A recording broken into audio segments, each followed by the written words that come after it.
أعوذ بالله من الشيطان الرجيم بسم اللہ الرحمن الرحیم وقیضنا لهم اور ہم نے مقرر کر دیے ان کے لیے قرناء کچھ برے ہم نشین فزینوا لهم تو انہوں نے اچھا کر دیا ان کے لیے ما بین ایدیہم وہ جو ان کے سامنے ہے وما خلفہم اور جو ان کے پیچھے ہے وحق علیہم القول اور ثابت ہو گیا ان پر بات فی ان امتوں کے ساتھ جو قد خلت من قبلہم تحقیق گزر چکی ان سے پہلے من الجن والانس جنوں اور انسانوں میں سے انہم کانوا خاسرین بلا شبہ وہ تھے خسارہ پانے والوں میں سے۔ اللہ رب العالمین نے اس سے پیچھے جو بات بیان فرمائی تھی کہ قیامت کے دن انسان جو گناہ کرتا آیا جو غلطی کرتا آیا اس کے خلاف اوروں نے کیا گواہی دینی ہے، اس کے اپنے ہاتھ ہی اس کے خلاف بولیں گے، اس کے اپنے پاؤں، اس کی زبان بند کر دی جائے گی، اس کی آنکھیں، اس کے کان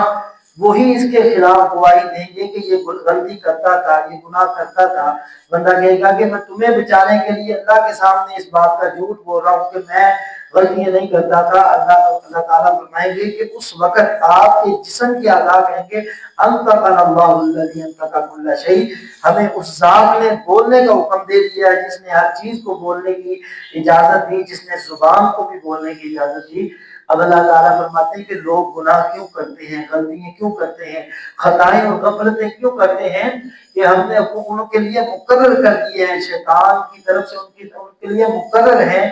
جو ان کے لیے فزینوا لهم ان کے اعمال کو خوبصورت کرتے ہیں، ان کو گناہ میں لذت ملتی ہے، ان کو غلطی میں مزہ آتا ہے، ان کو وقت ضائع کرنے میں سکون ملتا ہے۔ اور اللہ تعالیٰ نے فرمایا انہی ان کی غفلتوں اور غلطیوں کی وجہ سے حق علی وجہ سے اللہ تعالیٰ فرمایا وحق علیہم القول، اللہ کی بات پکی ہو گئی کہ دنیا میں انہوں نے غلطیاں کرنی ہیں اور ان کے بدلہ میں ان کو اللہ نے سزا دینی ہے۔ اس وقت اس لیے انسان کو ہر وقت اپنے آپ کو اللہ کی ہدایت کی طرف راغب رکھنا چاہیے۔ اللہ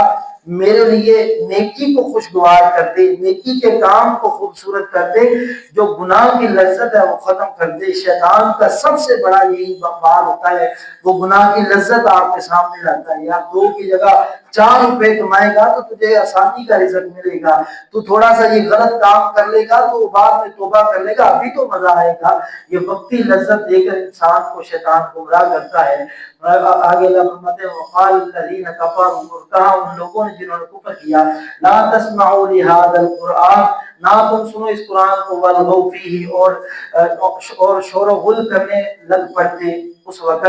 لعلکم تغلبون تاکہ تم غالب آ جاؤ۔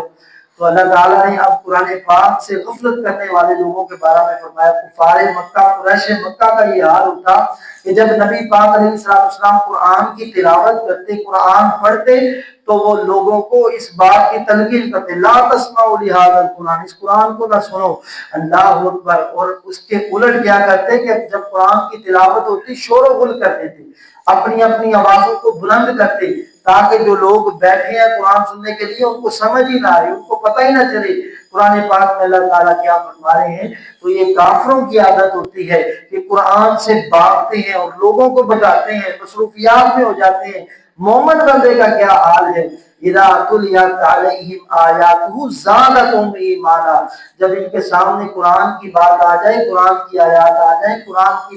تلاوت آ جائے، ایمان تازہ ہو جاتا ہے ان کا یہ دل تنگ نہیں ہوتا کہ یار اب بیٹھنا پڑے گا، اب سننا پڑے گا، اب سمجھنا پڑے گا، وقت لگ جائے گا، ٹائم لگ جائے گا، نہیں۔ فرمایا بل زادتہم ایمانا، ان کے ایمان بڑھ جاتے ہیں، ان کے دلوں کو اطمینان ملتا ہے قرآن سننے سے اور قرآن پاک پڑھنے سے۔ کافروں سے اللہ تعالی ہمیں محفوظ فرمائے، ان کی عادات سے، قرآن پاک سے اللہ ہمیں محبت نصیب فرمائے۔